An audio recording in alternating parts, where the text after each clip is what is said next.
Hello and welcome to another episode of Soul Nectar Show, that show where we talk about all things essence, where we gather around the campfire and share our stories to connection to that which is bigger than us, to the great mystery, to the beyond, to the divine, to the other side of the veil, to the multiplicity of ourselves, to the craziness that this experience can be. And we share our stories of that so we can connect with one another and feel some sense of camaraderie, or, oh, that's right, yeah, okay, I had something like that too. And we can feel maybe a little bit of more certainty in our own journey by hearing other stories as well of what we're all going through.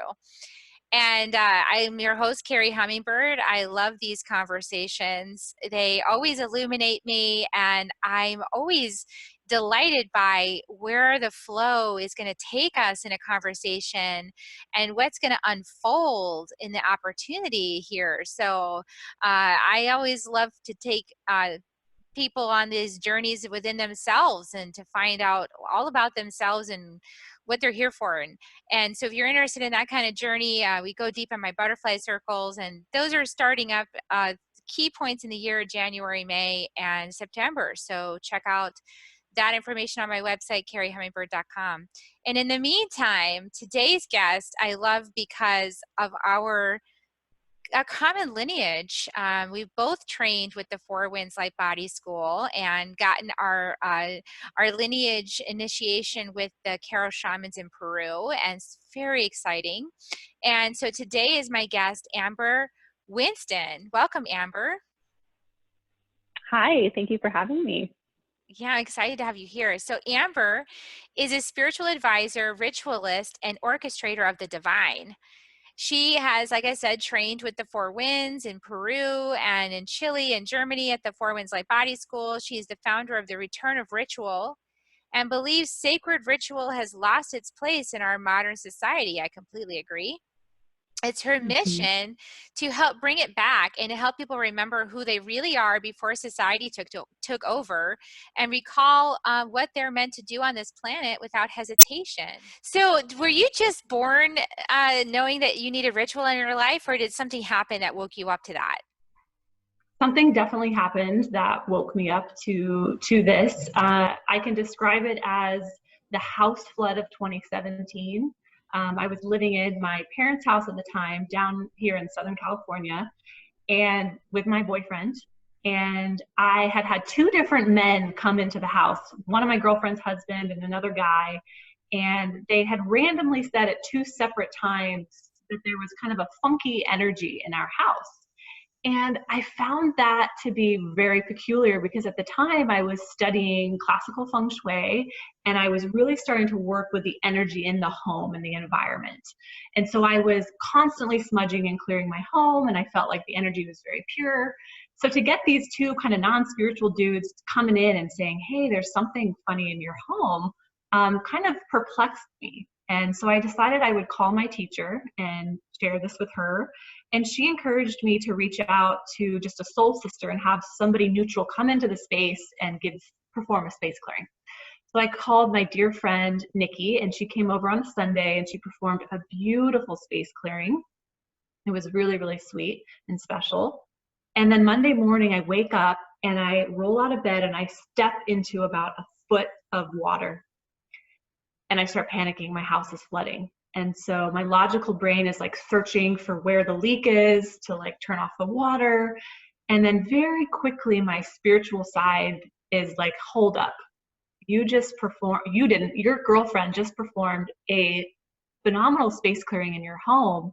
Your house is crying. And in that moment, I called Nikki and I told her what was happening. And she, bless her heart, like felt guilty, and so she gets on the phone and calls her mentor who's in London, and he is very psychic, and he's able to kind of tap in and figure out what's going on with the energy there. So the information he provides is that there were about 20 to 25 Native American spirits in between the worlds. And I said, okay, so what do we have to do? And he goes, well, you're going to pass those spirits to the light. And I said, excuse me, what? I didn't understand what that meant. And he's like, I'm going to write you a protocol. It's going to take about 15 days for your body to prepare. I want you listening to these mantras, drinking this fresh squeezed orange juice. You know, it was the whole nines. And I remember having a conversation with Luke, my boyfriend at the time, saying, I have to stay here. I have to do this ceremony, this ritual. And he thought I was crazy because we had these huge, you know, I think they were like just air blowing, trying to dry up the house. It was very noisy. And I'm like, I have to stay. And bless his heart, he ends up staying with me. And on that 15th day, I invite Nikki back over and we perform a fire ceremony for the Native American spirits. And there's a beautiful Native American prayer that I read. We have Native American relics. And I just remember in the moment that I read the prayer, I started crying and sobbing like I have never cried before. And in that same moment, I remember my eyes kind of like flickering and I slowly kind of started rocking in the seat. And I felt the best way to describe it was just like energy flowing up my body. It gives me the chills talking about it. And in that moment, Nikki, I just remember her reaching over and putting her hand on my knee just to kind of like say, girl, I'm with you. And from that moment forward, I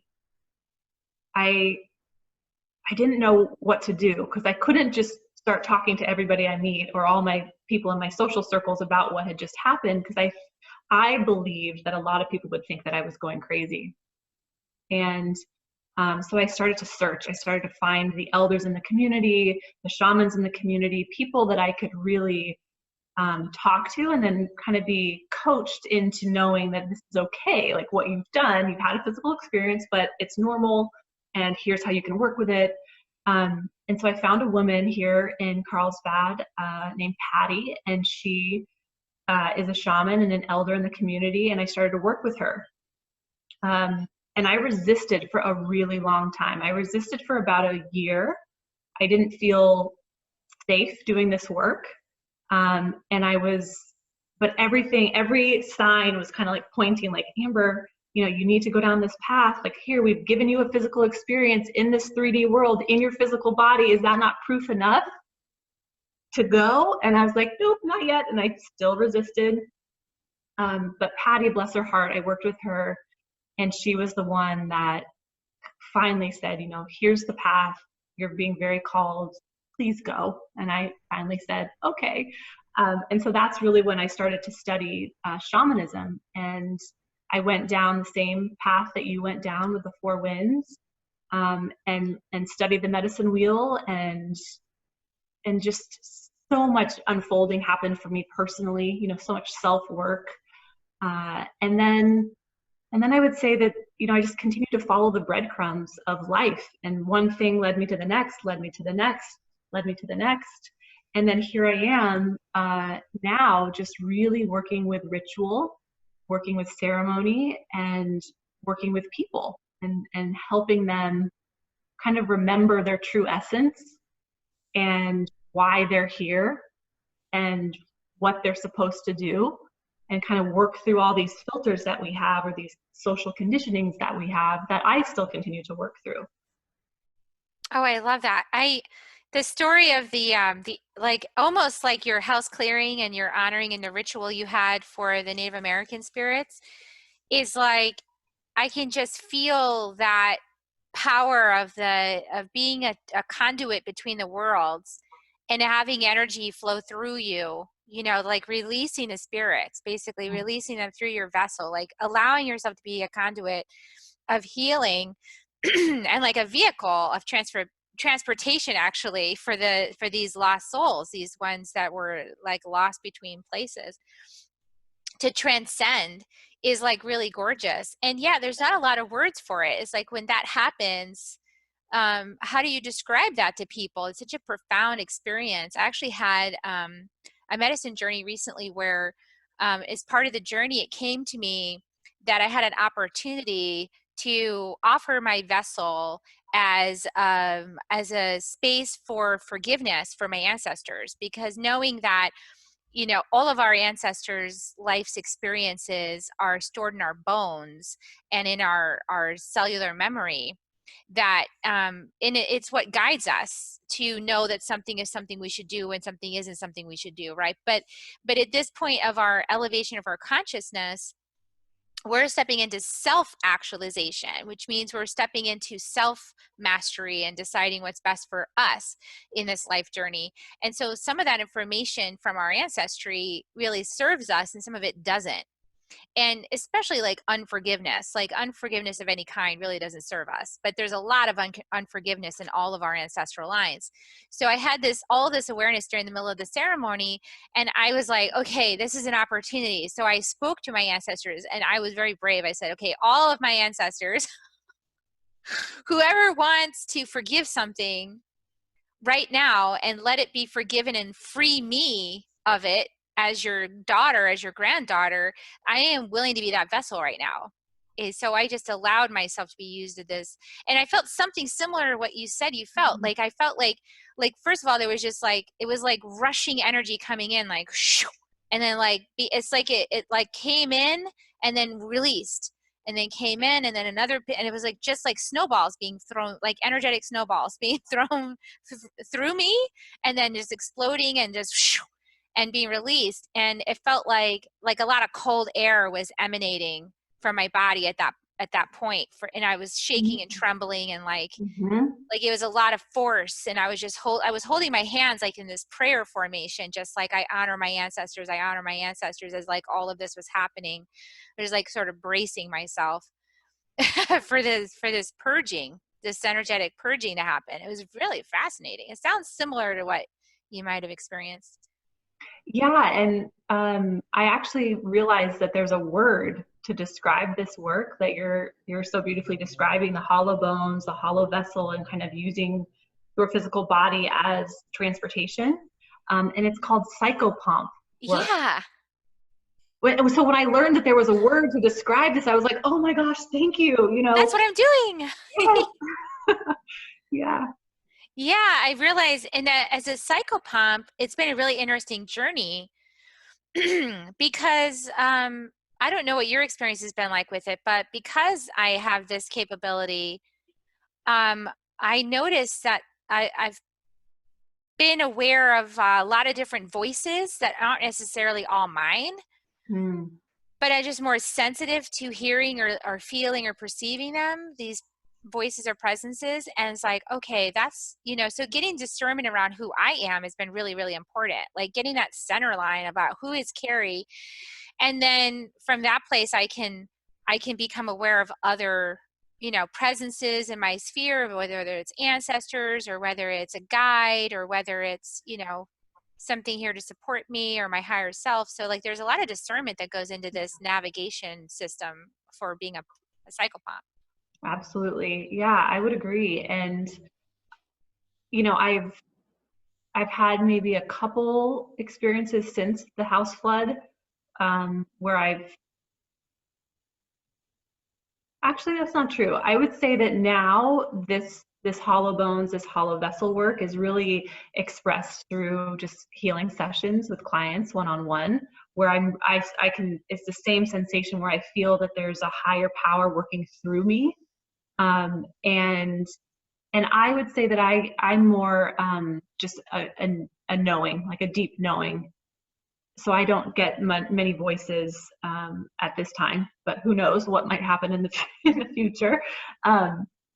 But yeah, I think discernment is such a important thing to unpack, because there's so much energy floating around in the sphere, especially if you're doing this work, right, where you're talking to people and engaging with them frequently on this plane, like keeping theirs and yours, and making sure that we're clearing, a lot of the time is a beautiful ritual that I engage in daily. Is how am I clearing my energy so I can kind of know what is mine, because it does get muddled.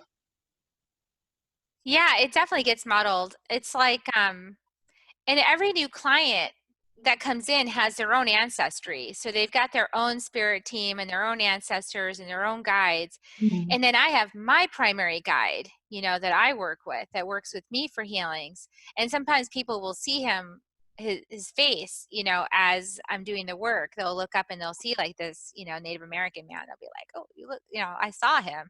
Or they'll see him kind of, for a while, they would see him step in and then step out and then step in and then step around. And so like he can kind of move in and out of me because of my ability to be a psychopomp. So it's really fascinating work.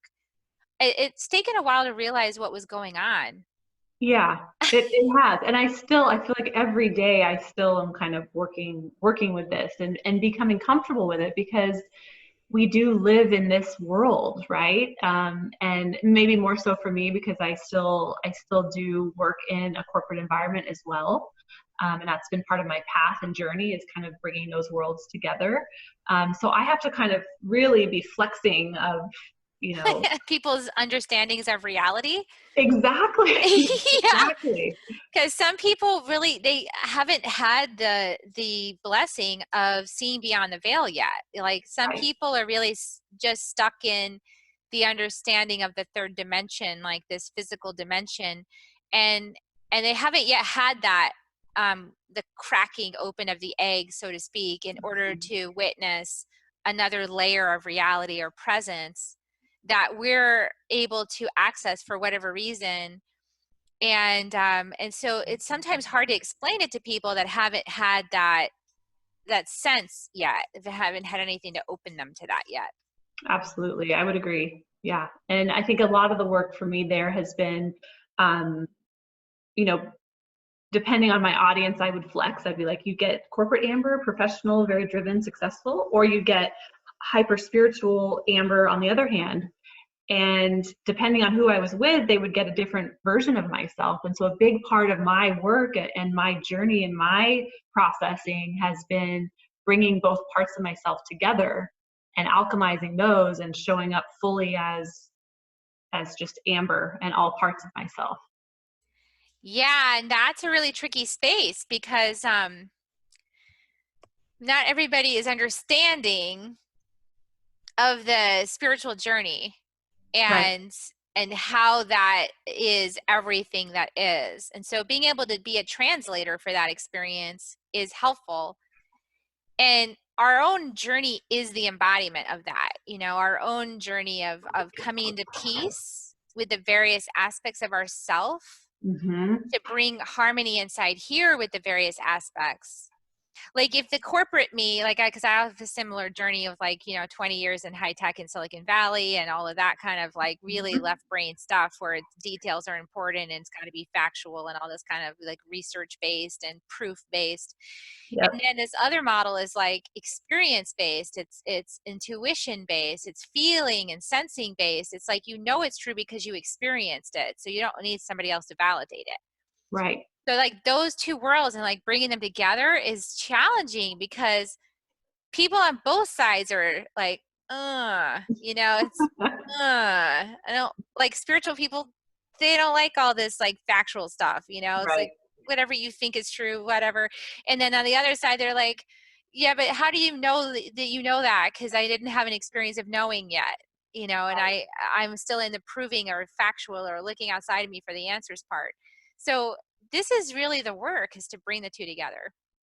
Yeah, and I started to kind of see myself as a bridge, you know, like just a little bridge from one to the next.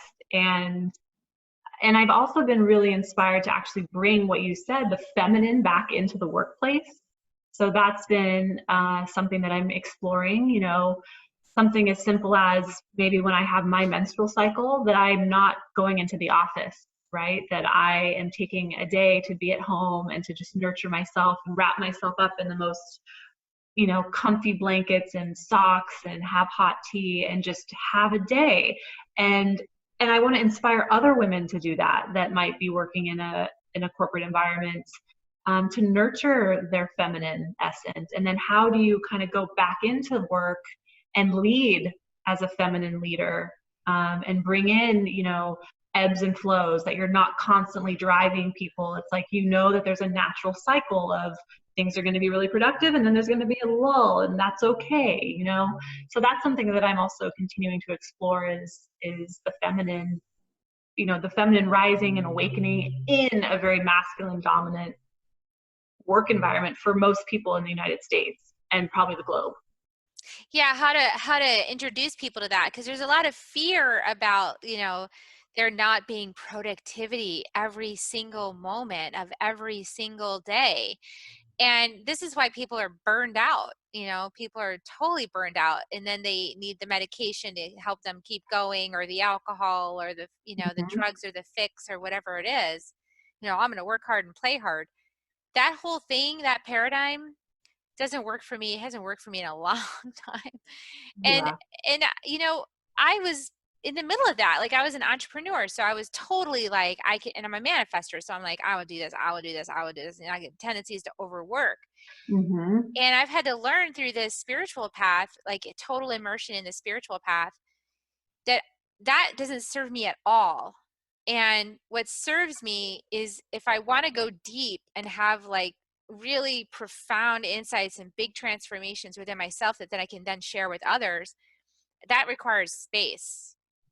That requires rest, and it requires a lot of laziness. And so I've switched models to where now my model is to be like Jaguar, is to be really lazy, playful, restful when I'm feeling that urge. And then when I feel within me that something needs to happen, then I let that energy course through me, and it's just like Jaguar, mine. And then, you know, it's done. Like, whatever I need to do, done, move on. And it's so much more efficient. Yeah. It's just so efficient. I couldn't agree more. I couldn't agree more. And I think the creative process is really a great example of that. You know, how do you become more creative, you know, in the workplace? And I think daydreaming and taking time to just think things through and to doodle and to draw what you think might be the answer, or what is the roadmap, you know, just allowing that time, I think is what you're saying, to just allow the wisdom to come through you and then to take action on it. But that's something that's not really honored. Like, if you're just sitting at your desk doodling, you know, people are going to walk by going, is she being productive? Right. Right. Or like out in nature, you know, Yeah. just taking a break. I mean, this is why my life is so different than corporate life that I used to experience, because I mean, last year when I wrote the second wave book, I literally channeled it for 3 months, and then it was done. And Yeah. it's still a bestseller. It's like 31 weeks. So Yeah. I didn't slave over that book. I sat and I channeled it. It came out. I listened really good for 3 months. It came out, and then it was done. And then Right. I put it out there, you know. This is counter to what people think it works like. People think you should be sitting slaving, and, you know, oh, you have to write every single day. If you have to be disciplined and sit there and write and write and write, even if you have no inspiration to write, you need to sit there and write. And I say, no, that's not true. I agree.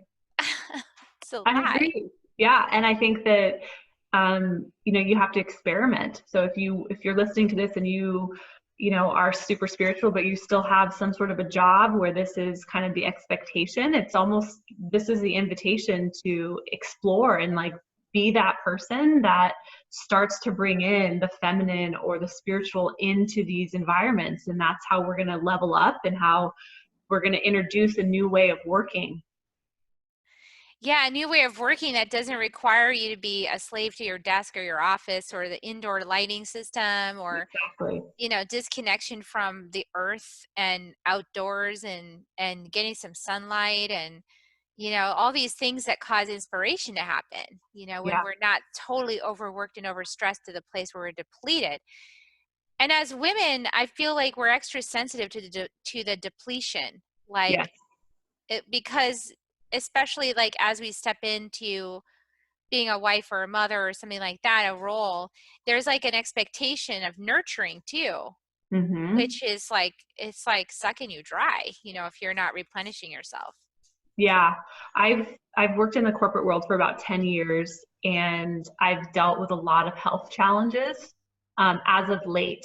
And I think a lot of that has to do with the environment, like you said, the stress, the driving in traffic to and from, and the body just kind of saying, you know, this is too much for me. And luckily I've been fortunate enough, I've worked for a great company where they've given me the flexibility to honor my body and honor my needs. And, you know, it's so common now for people to work remotely. So I think that that's fantastic as well, is that we're also connected by technology, which is a blessing and a curse. But in the work environment, I say that it's a great thing because we can be working in the environments that give us the most inspiration, productivity.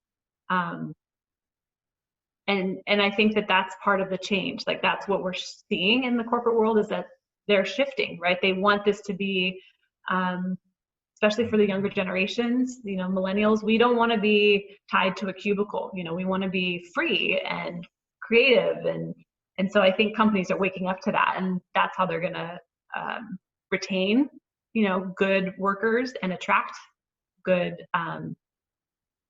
good talent, is by offering that flexibility. And it's, you know, I was listening to a talk recently by Stedman Graham, who is really wonderful, a thoughtful teacher in his own right. And he's also the, you know, the partner of Oprah. But he had this talk he gave, and he was basically saying, and the gist of his talk is that in the new era that we're approaching, the invitation is to think of yourself as the entrepreneur of your life.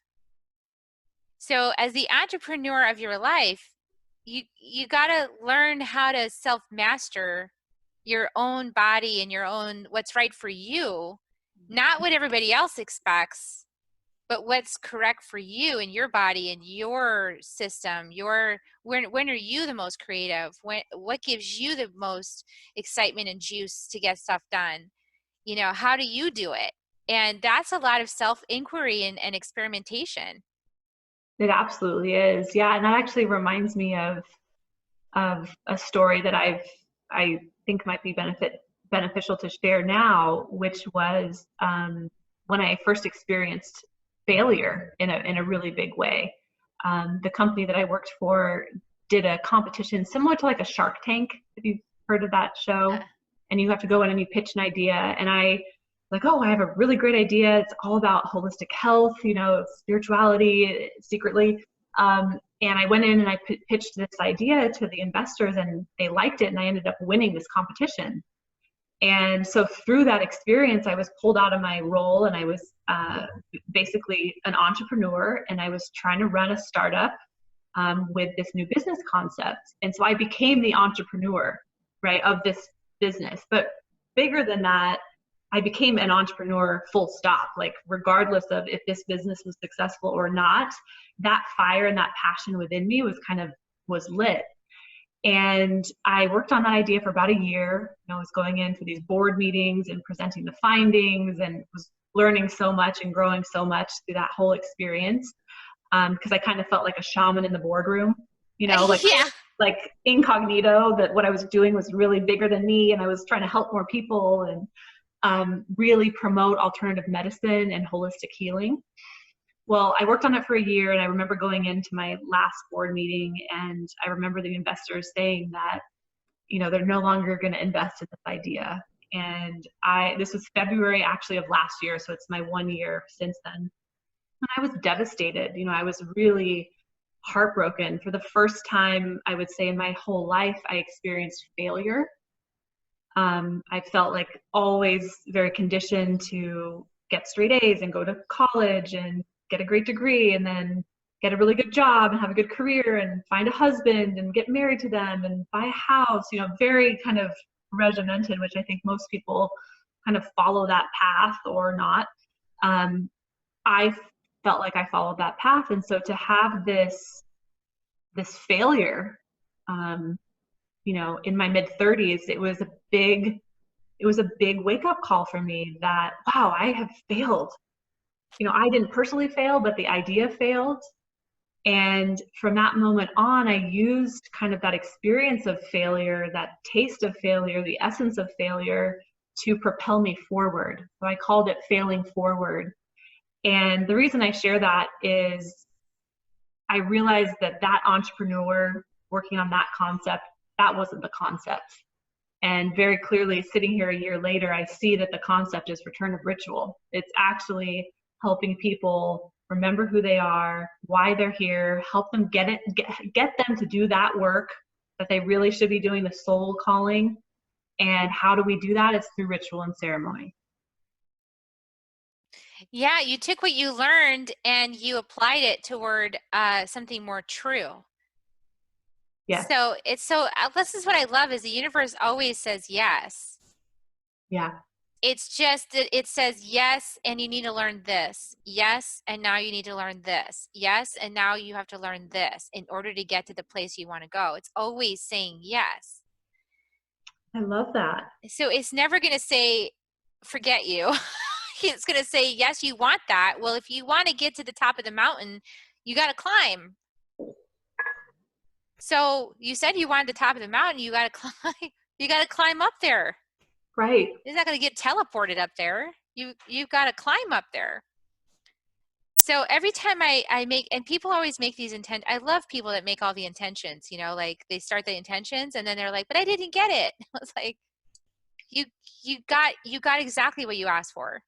Yeah. Because you set the intention and then spirit said, okay, yes, now you got this piece. Now let's move you to the next part. So the spirit wasn't going to take you down the avenue that wasn't working. It was like, okay, you learned all of this. That's what we needed you to learn here so that you can now be inspired to create something more true. Mm-hmm. But a lot of people stop at the failure. And I love what you're saying, failing forward, because we don't stop at the failures, collect the wisdom and then go to something more true with it. Yeah. And I think that that's such a beautiful message for anybody that's listening to this, right? Like, doesn't that take the pressure off knowing Yeah. that the universe is always saying yes for you, and that all the little things in your life, when you look back, like, oh, that's why I did that, or oh, that's why I had that experience. It's really just shaping you. I kind of see it like a piece of clay, like you're just getting molded, you know, into who you are today and who you're becoming and your soul's becoming, and your body's just catching up. Exactly. Like I had a similar failure. I guess it was over a year ago with the skills not pills movement. I started this whole movement. I was like, okay, skills not pills, and we're going to teach people they needed skills to master their life challenges instead of taking pills. And I had a lot of support from a lot of people that already were on the same page with me, and they're like, yeah, this is a great message, it's exactly the right message. And we'll share a lot of stories from a lot of people who overcame a lot of things that were using pills and it didn't work, and so then they found another way, and like this would be really inspiring. Well, it was a good exercise in building consensus among people that were already sharing the same reality. And it didn't really serve the people we meant to serve, because the people we meant to serve, that was like too big a jump, you know? It Yeah. was like, oh, I'm scared to be without my pill.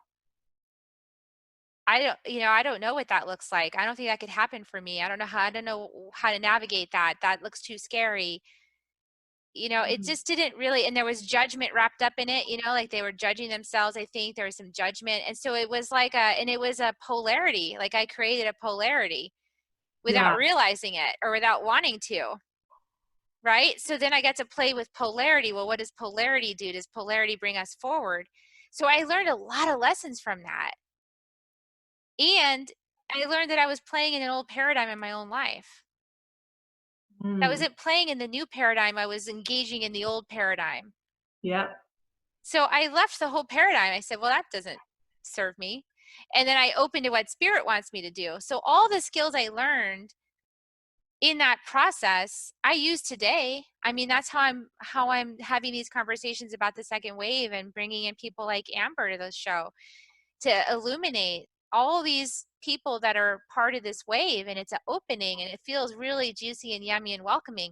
It's a completely different energy than before, but I had to learn that lesson. Yeah. It's amazing. I think, looking back is so much easier, right? Because you can It is. look back in your life and like connect all the dots, and it makes so much sense. And then when we look forward, people tend to kind of get stuck in the fear, right? Of, they don't know, or they can't make a change because there's always some story wrapped up around that. And I'll just go back to what you said before, because I think it's so poignant. The universe is always saying yes.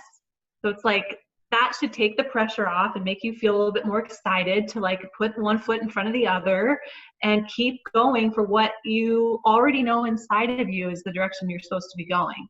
You know, that's a lot of Exactly. work. It's like, remember, like inside, you know the answer. And I think even just talking about pills, you know, that's a whole separate conversation, but the environment that we live in, this fabricated environment, is encouraging you to question yourself and to not have the power within and to rely on a pill, you know, to give you To the cope. answer, to cope or whatnot. And that's where I get really fired up, because it's like, no, you have the wisdom inside of you. And so let's recall that and reclaim that and then live from that place. And if the universe is always saying yes to you, that should make you feel even better Yeah, it's about always moving saying forward. yes. And you know, there's a lot of people that really aren't ready to step into self responsibility yet, because in order to self actualize, that means you have to self actualize.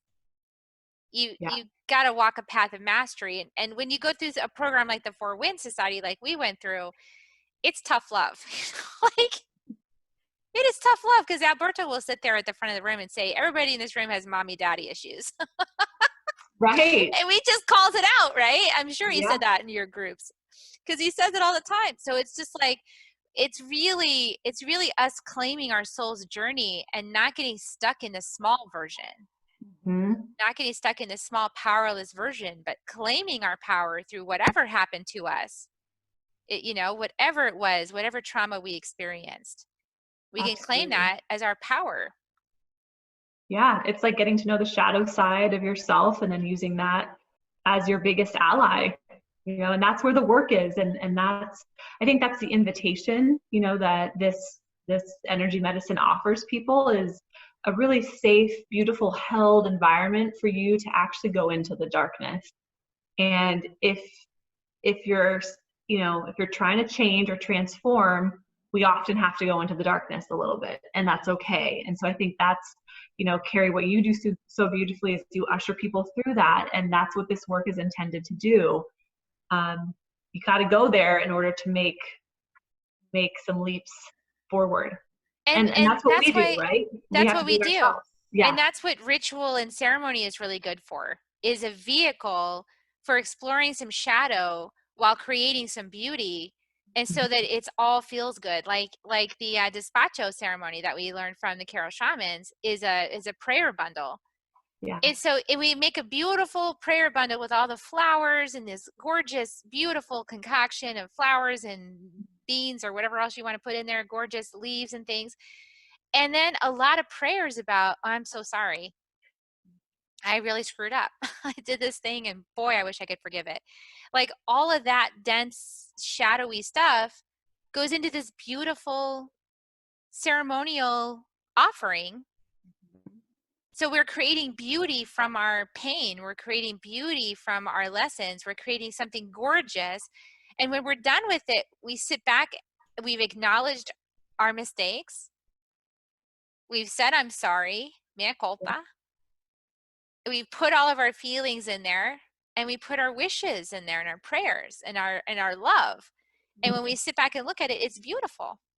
That's so amazing that you shared that story, because in December I led a ritual, and I did a kuti despacho, because I felt like we were clearing out not only a decade, right? Because we were moving into 2020. It was the end of the year. I was just very called. You know, I thought that I wanted to do a beautiful, normal despacho and be doing the prayers and make it all beautiful. But I was very guided to do the kuti despacho, which is more of the cleansing, right? And so we work with the black rice and the broken bay leaves, or, you know, traditionally coca leaves, the The spices, hot peppers. garlic, the hot peppers, right, to kind of clear out Yeah. the sludge or the hucha. And what you just said, Carrie, is exactly what happened in December after this ritual of everybody coming up and coughing into the kimtu, which is the 3 bay leaves, and, you know, putting the black rice and the garlic and the onion and all the stuff. At the end, I looked back at this despacho, and I remember saying to the group, I said, wow, look how beautiful our shadows are. You know, look how beautiful the darkness is. And everybody was just like, like Yeah. eyes wide open, like, yeah. Because it's like when you alchemize that part of yourself, it's a beautiful healing process and it needs to be done. And you're honoring the part of you that went through that shadow work. And you're saying, here's my banquet. Come and feast. You're Mm. welcome. The part of you that I'm ashamed of, you're welcome to sit at the table with me. I love you. Yeah. The one within me that made mistakes, I love you. Come sit at the table. Bring it all in. Yeah. Yeah. I feel that. Yeah, I do. Yeah. It's the Mhm. journey. That's what we're here to do, is honor it all. Not like strand some because, oh, you're not part of my clan anymore because I'm going to shun you to the back room of my consciousness because you made a mistake. Yeah. No, like this is where we get to practice self-forgiveness and self-honoring of the whole journey. And Mhm. ritual is a way to make it easy to do that. Ceremony is a way that makes it easy and repeatable, and because it has a container, it feels safe to rest into that container to Yeah. do the work. Because otherwise you might feel like the work could go on and on and on and on. So we want to make it like a set period of time that we're going to look at shadow, and then we're going to put it aside and dance and have some fun. Absolutely. Yeah. It is. It's kind of inviting people to get out of the left brain and the logical that we exist in and to get into the mythic. And that's a beautiful place to dance in, and to really transmute things. And it's just amazing to watch a group of people who are very left brain dominant come together and perform just so naturally. Like they remember, their soul remembers as they're laying the bay leaves down and they're doing the work. you know, it's easy for people to get into the mythic, and that's what's so beautiful about this work and doing ritual is that people just remember that, hey, I used to do this and this feels right, and so then they're actually moving a lot more energy through than they probably anticipate or even are aware that they're doing. Also, like giving a space where people can realize like this is a shared experience. This is not your stuff only. Like this is a collective. So like tonight I have my fire walk, and what I've been doing at the fire walk lately I love is I hand out popsicle sticks, and I love newbies because the people that have been there before, they're like, oh, the stick, you know. But then everyone new is like, what's the deal for the who cares about the popsicle stick? And we're like, what we're gonna do with the popsicle stick. So we use the popsicle stick and we spend about 15 minutes at the beginning before we even go light the fire. Okay, let's get it all out. What's the stuff? What's hanging us up? Oh, the unforgiveness. Okay, blow into everything you need to forgive. Okay. And then all the stuff starts to ripple out. And the whole group starts to talk about what they want to let go of and what they want to release. And it's just so beautiful. And we put it in the fire and all the energy starts to change. And you can feel it changing in the room. There's no plant medicine or anything, but you feel like you're high. You feel stoned, like you're in the room, like something's changing and I'm changing. And it's because I did this thing and I don't even understand it, but I'm different now. So that's the benefit. That's really the benefit of ceremony. So I love that you're leading this and that you're teaching people about ritual and you're bringing in this powerful wisdom. Thank you so much for all you do. How can people get started with you? Oh my goodness. Well, if you would love to just hop over to returnofritual.com, that would be a great way to kind of see what I'm doing and check me out, and feel free to send me a message there. I would be happy to chat with you. Awesome. So I'll put that in the show notes, everybody. You get to check out Return of Ritual. And there's some interviews up there too. So you can go and check those out and get some good wisdom there.